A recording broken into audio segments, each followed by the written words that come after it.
جا عندي عون السلطه، السلام عليكم. وعليكم السلام. حليت واحد الباب للتهويه مع جانا الصهد وتغلبنا وداك الشيء. البارح كنتفاجئ بعون السلطه جا عندي، السلام عليكم. وعليكم السلام. شي درتي؟ قلت شنو كاين؟ قال لي حليتي هذا الباب وما جيتيش لعندي، ما خبرتيني، ما قلتي لي حتى شي حاجه.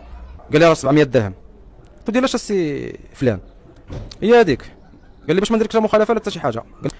انا صراحه جاتني حقره، ما رضيتش، ما عمر شي واحد دار لي ديك الابتزاز. بقيت كنفكر واحد الساعه، كنفكر الرقم الاخضر كيشوف في التلفازه. اتصلت بهم، جاوبتني واحد السيده اللي جازاها بخير في الاستقبال، السلام عليكم. وعليكم السلام. قالت لي شنو كاين؟ قلت لها هل بلا ما نعاودوا لي ديتاي، قلت لها الواقع شنو كاين شنو كاين. مشيت لباب المحكمه، جلست تما تقريبا واحد 20 دقيقه. قال لي تفضل نجي لك المكتب ديالو، وراني المكتب ديالو. دخلت لعنده، استقبلني واحد الاستقبال يعني صراحه. قلت له شنو عندي شنو عندي شنو عندي. قال لي واخا ولدي كيتصل بالناس ديال الامن، ولايه امن فاس، نسق معاهم، صيفطني لعندهم. قال لي الفلوس واجده؟ قلت له واجده الفلوس. جبتو لهاد الجهه، هذه الباب كانت مسدوده، وجا الامن واقف حدا الباب.